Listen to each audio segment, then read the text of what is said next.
Go.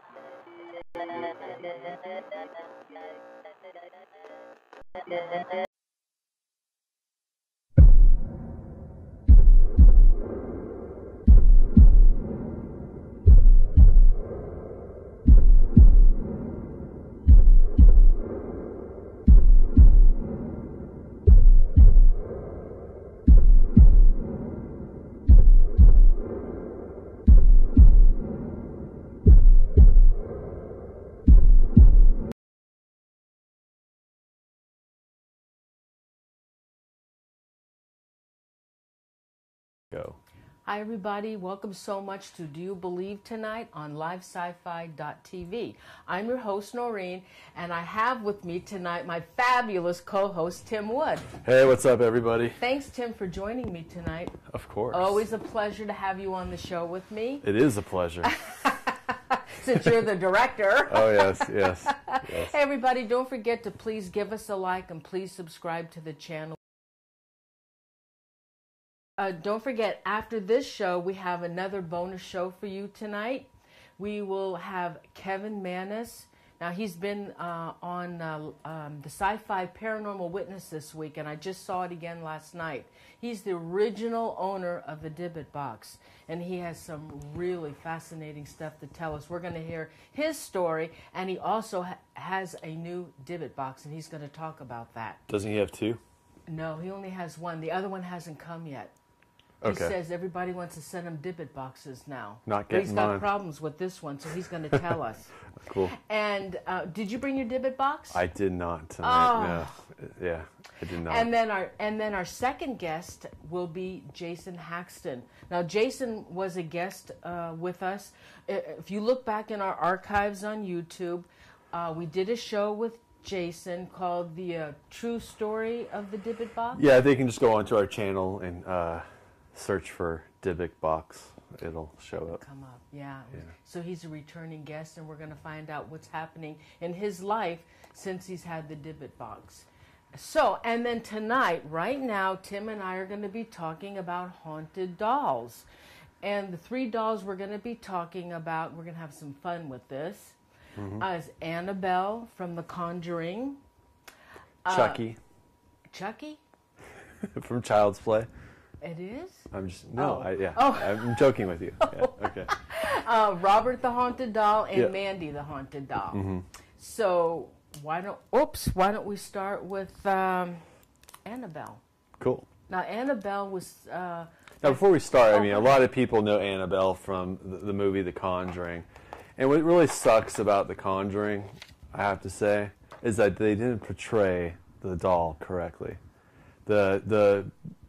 The real doll is a Raggedy Ann doll, and in the doll they had to, of course, pick the creepiest doll that was probably ever made, with like two glass eyes, and stick it in the movie. So for those people that have watched The Conjuring, I don't think Noreen's seen it yet. I haven't. But the doll in The Conjuring, it does not accurately portray physically the physical characteristics of the doll. But if you think about it, if they just brought on a Raggedy Ann doll, that's not the doll isn't scary. I think all dolls are scary.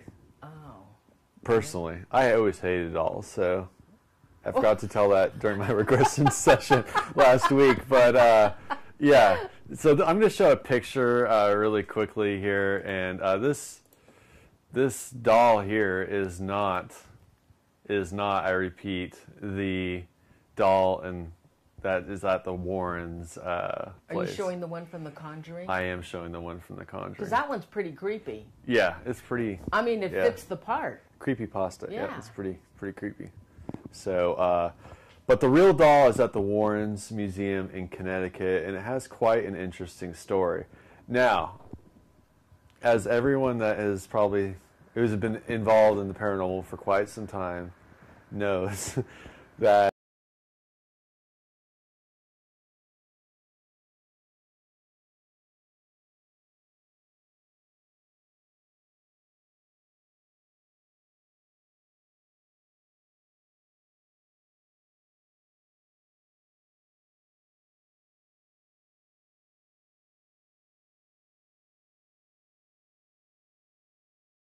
wants to see it is at the Warrens Museum in, I believe it's in Connecticut. Yes, it's in Connecticut. Yeah. So you want to tell them about the story? Yeah, okay. So the story starts that a mother in 1970 purchased an antique doll, an antique Raggedy Ann doll, to give to her daughter on her birthday. And her daughter's name is Donna. She was a college student at the time, and she had a roommate, Angie. Now, this doll, they didn't think anything of it. It didn't have anything special. It was just a doll. But the doll seemed to start acting peculiar, and it would start like moving. It wasn't real distinct movements, but it was moving. And so one day, when she went to work, she noticed that the doll was on her bed. And then when she came back, the doll was in the living room. And she couldn't figure that out. How did that alone would really I know. Would really creep me out. And as weeks started to go by, the doll started getting more mobile, more movement. And so after a while, the doll was constantly changing rooms. It just sounds like, to me, I don't know. It just sounds so. It was constantly changing rooms. Yeah. And so then, one time she came home and they found the doll standing up in the room, leaning up against a chair, and its legs were crossed. That would scare the hell out of me. Yeah. So then they have this friend, Lou. Well, Lou saw the doll. Well, also, I think, it started. It would leave messages on parchment paper. But that's later. Okay. You're jumping the point. All right, sorry. Okay, so they had this friend Lou. Now Lou saw the doll, and he did not like this doll. He got really creepy feelings from this doll, and he didn't like it. And he thought, well, this doll really looked evil to him. So soon, Donna, this is when they started now, okay, you want to tell your part? They started finding the parchment notes. You already stole my punchline. Oh, okay, then they started finding notes, and it was in parchment paper. And nobody in the apartment owned parchment paper. Right, and what were some of the things that it said? It said, help us or help Lou. Right. I don't know why it would say help Lou. Well, they also eventually...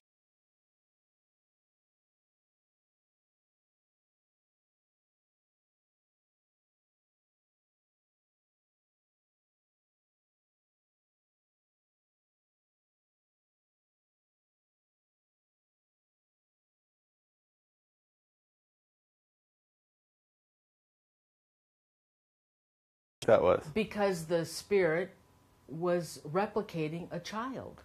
So do you think it was a spirit? Well, I have to. No, I'm asking you right now. I'm asking you. Okay, so I know the story. Okay. So according to the story, it was inhuman. Well, I'm asking you. Inhuman. Well, I'm asking you what you're. Okay, it was a demonic. It was a demonic. Demonic. Demonic. Okay. Yeah, because oftentimes demonic spirits replicate children. Yeah. As a way to, but when they did the seance, the reason why I asked, it's a good segue, is when they did the seance, the medium had told the girls that they needed to invite this, what she believed was, she had picked up on a child spirit that had died on their property where their apartment was located. So she had told the girls that, hey, if you really want to make this little girl happy, you have to invite her to stay in the doll. And they did. And they did. And that's when things got really fucked up. It just blew up. Yeah. All hell broke loose. Right, yes. right. So one night Donna came home, and the doll was on her bed, and she saw the doll, and it looked like blood or this red fluid that was coming from the doll's hands. Mm-hmm. So by then, Donna, she had enough. She just had enough. She goes, that's it. I'm calling in a medium. So she contacted this medium to come in. That's how the medium got contacted, right, because of this. And then Donna said, But what were some of the other? Okay, well, like why? So how did the Warrens eventually? Okay, get wait a minute. Yeah. So you're right about the little girl. So what had happened? The medium had told them that before this complex had been built on this land, there was a field, and this little girl, her name was Annabelle. She was 7 years old. Her name was Annabelle Higgins, and she had died on this property. But the thing is, any information about Annabelle could not be found. It couldn't be found. Like so any that other cannot ghost be story. verified. It can't be Okay. verified. So how did our the lovely Warrens get involved in Okay, the case? so then things kept getting worse and weirder in the apartment, and so Donna said, "I'm going to call in a priest." Yeah, Father Hegan. Yep. Hegan, and then Father Hegan got the Warrens involved. Mm-hmm. So they had a meeting with Donna and Angie and Lou, and the Warrens were explaining to them how it could not have been a spirit, that it was an inhuman spirit that was inside of this doll, because human spirits don't do what this doll was doing, like the writings and the movement.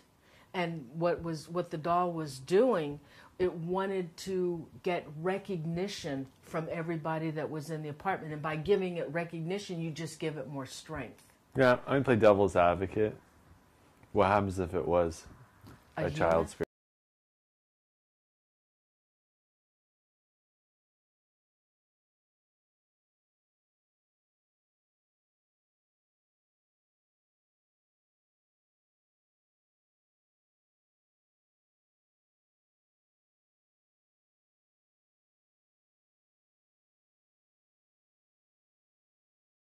Sensitive is right. How do you know the Warrens are right? That's true. Who knows? Yep. Who knows? Yep. Who knows? We don't know. Yep. So, all right. Well, yeah. So basically, I mean, there are a couple myths and legends too that happened after the fact, after it ended up in the Warrens Museum. well, wait a minute. Well, I mean, you know. But don't you want to hear the rest of the story? Well, you know, we got to cut it kind of, you know, okay. we got to go to Robert. But basically, they took the doll from, the couple. And No, they did an exorcism on the doll. No, they did an exorcism in the apartment. Oh, I read they did an exorcism on the doll, but No, they don't. But they weren't. But they could not prove that the entity had left the doll. Of course not. So so they took the doll and put it in a glass case, and then they brought it to their place, and then rumor has it that a couple went to the museum and they were, I guess, barking at Annabelle, and they were eventually left the museum. They were kicked out, left the museum, and then the guy who was provoking the doll ended up hitting a tree on his bike. Yeah, you were killing telling himself. me about that. Yeah. But I mean, that's like another story. I mean, the curators at the museum are hell-bent that it was Annabelle that caused the accident, but you never know. Exactly. So you have to ask yourself, do you believe? So, yeah, I mean, you know, all this, I mean, it sucks with the paranormal because, you know, unfortunately, time over time, again, you know, even with the blood that was supposedly on Annabelle, and where is it? Yeah. Well, I always ask, where is it? Show me the blood that because it wasn't that long ago. It was in the 70s. No, Why did they take a picture? Yeah, or take a picture or show us some evidence. And I just have not seen any evidence in there. Instead, it's just locked up in a museum in Connecticut. Yep. So, moving on to museums and things being locked up, let's talk about Robert the Doll. Robert the Haunted Doll.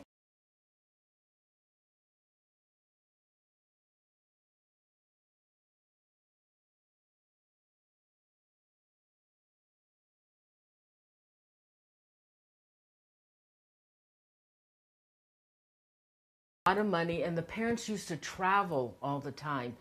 And because of their traveling all the time, and Robert was the only child, they hired a servant from the Caribbean.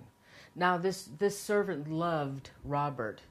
But the thing is, the parents were really cruel and abusive to the servant, and she did not like the parents, even though she loved Robert. And she used to call him Gene. Robert never went by Robert; he went by Gene. And even though she loved the child, well, what happened was one day the parents caught her practicing and doing some kind of voodoo, chanting in her room, and so they fired her. So out of revenge, she gave a doll to Robert, or to Eugene. And even this story is okay. Can't be so proven. yeah, this story cannot be proven. Nope, it can't be proven. This is what they call a myth, legend, an urban legend. Right. So, I love them. Yeah. Okay. I like it. Okay, so out of revenge, she gave this doll, and it had real hair.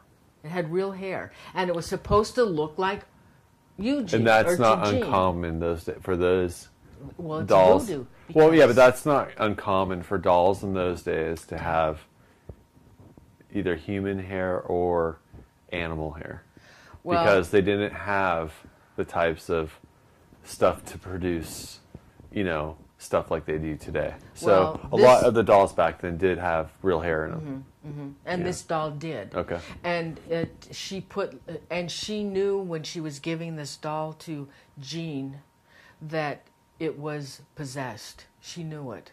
Well, that's what they say. But that's what the story says. That's what Okay. the story says. And Eugene was 6 years old at the time, and this was in 1906, because Eugene was born in 1900s. And what nationality was the servant?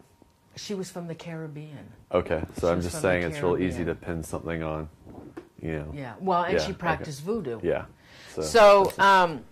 So anyways, like I said, she loved Eugene. Now, when this doll was, and she had to leave, okay? So when this doll was given to Eugene, he automatically got an attachment to it, and he named it Robert.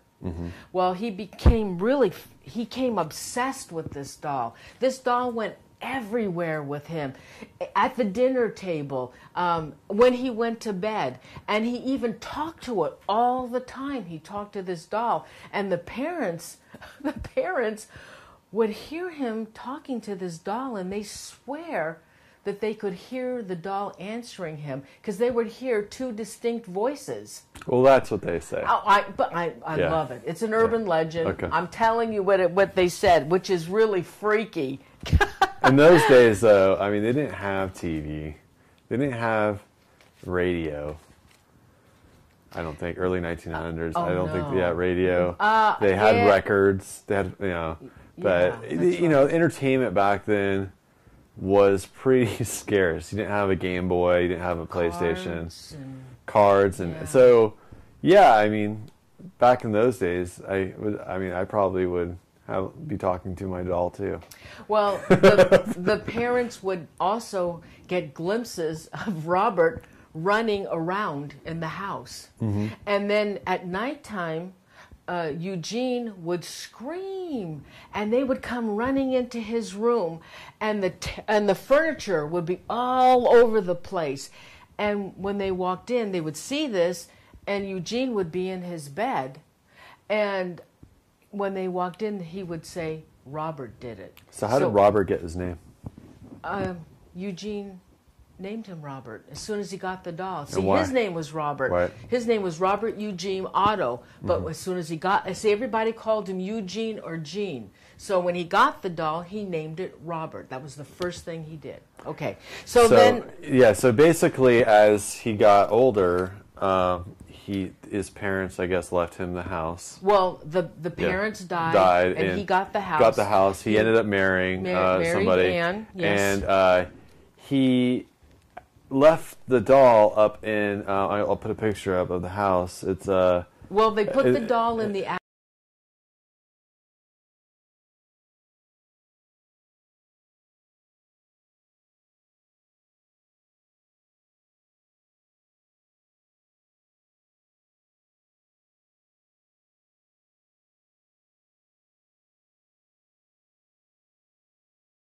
He's so mad because he's in the attic. He wants a room with a view. So that's why they put him in the turret room, so he could sit in front of the window and look out the streets. Okay. And the kids would come by and they would see Robert moving about, and he would glare down at the kids in the street. So, where can Robert be found today? Robert is in Key West, Florida at oh God, what's the name of that museum, it's Tim? Like the Post. I think it's like the Post Museum or something. It's in Florida. Yeah, in the Key West.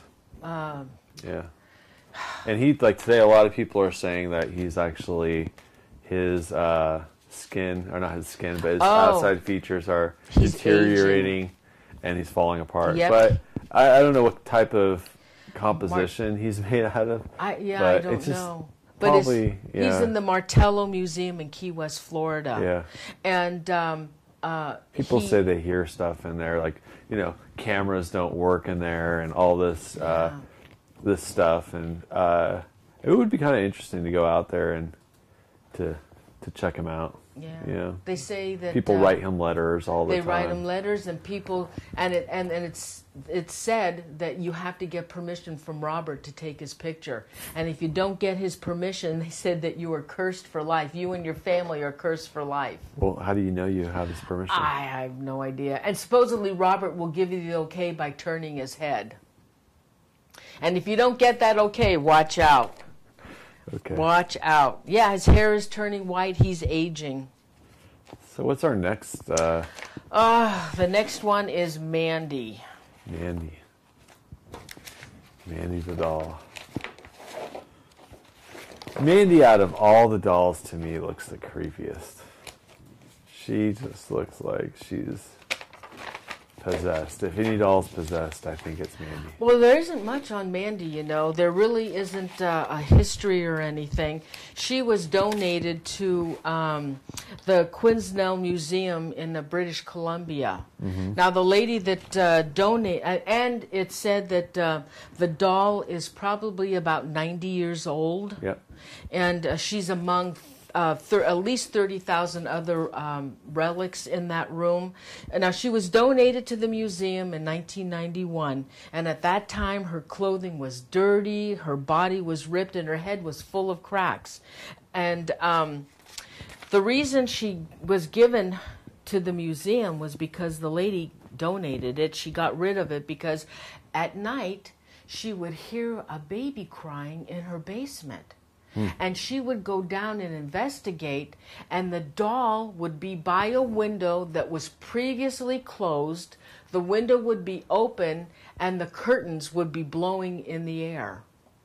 And so she just didn't want that doll anymore. I don't think I would want it either. Now, they said Mandy had some unusual powers, and that she acquired them over the years. But the thing is, I don't know what her powers were, and there was no history of the doll. So they say she had powers, but what were those powers? But she seemed to have unusual effects with people that was around her. Now, people in the museum would come to work. They would put their lunches in the refrigerator, and when they would go get their lunches, they would be gone. They weren't in the refrigerator. So they would search all over, and sometimes they would find their lunches in drawers. Books would disappear, small objects, pencils. Now, sometimes those things were found, and then other times they weren't. And they're blaming that on Mandy. The staff, and of course the staff, well, like pencils and books, they just thought, well, there's just absent-mindedness that they probably did that. Now, what they did was, when they put her in the museum, they put her into the entranceway.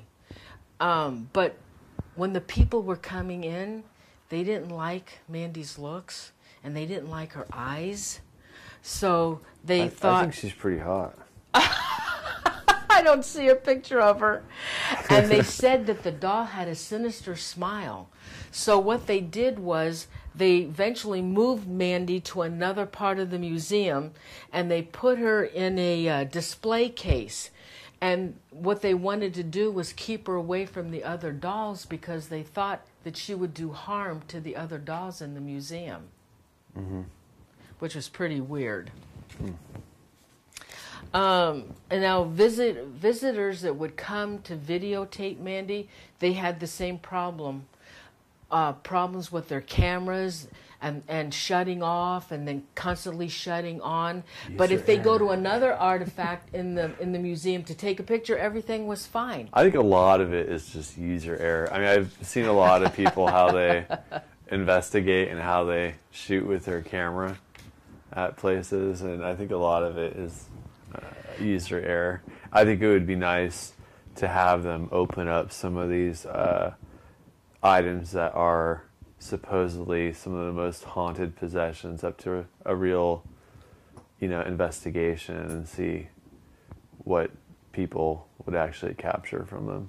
That would be interesting. But I don't think they ever will, because what happens if they brought them to somebody who actually did a real, investigation, some real research on them? I bet you they wouldn't find much. But the stories are fun to hear. Oh, yeah, they are. Visitors have said that they've actually seen Mandy wink at them.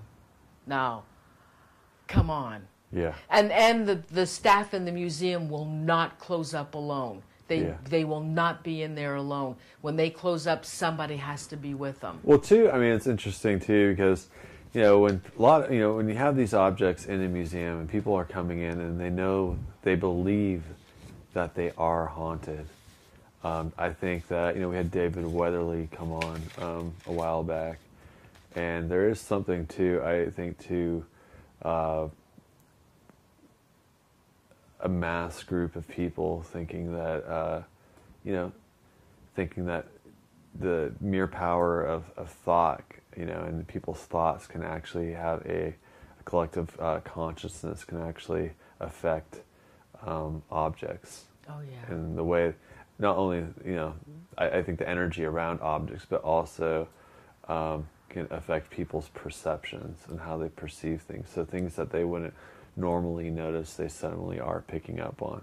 So, it would be interesting, though, to have some of these items more carefully looked at instead of locked up in dark corners of a museum. And I know. I know. So, wouldn't you love to do a ghost box around those? I would love to take it home and sleep with it. I know. Set up a security camera. No, I'm just kidding, and see what happens. Oh no, you're not kidding. Yeah, it would be fun. It would be, but set up some equipment around it and see if there are any environmental anomalies that actually take place. Yeah. Around it, because just having some drunk tourists come in Key West, who are probably loaded off of a bunch of Mai Tais and beer, come into a museum and take a picture of it and say that or try to take a picture of it and say that their camera's not working. It's not really too conclusive for me. Like you say, it's just all this stuff is just hearsay. Yeah. It's a legend. Yeah. And it keeps building. Mm-hmm. It keeps building. And what's really interesting too, is because these items are locked up, people do have things to gain from them by them being locked up. So, just stuff to think about. Well, and it brings in good money to the museums. Exactly. Because they need the money. And many books. So, yep. Are we? We'll we're going to finish this up. We're going to have Jason Haxton and Kevin Manis join us in about 10 minutes, and we're going to do a show on not only an update on the Dybbuk box that was featured in the movie The Possession and Paranormal Witness, but also Kevin is going to tell his story first about how he came upon the box and some of the weird events that happened not only to him but to his family when they and what's happening now with the new Dybbuk box that he has a sister box, so it's going to be a very interesting show. We'll be back in about 10 minutes, And I want to thank everybody for watching the show of Do You Believe? Yeah, thank you so much. Please subscribe and give us a like. We'd appreciate it. We'll see you in about 10 minutes. Mm-hmm. Okay, thanks, everybody. Thank you.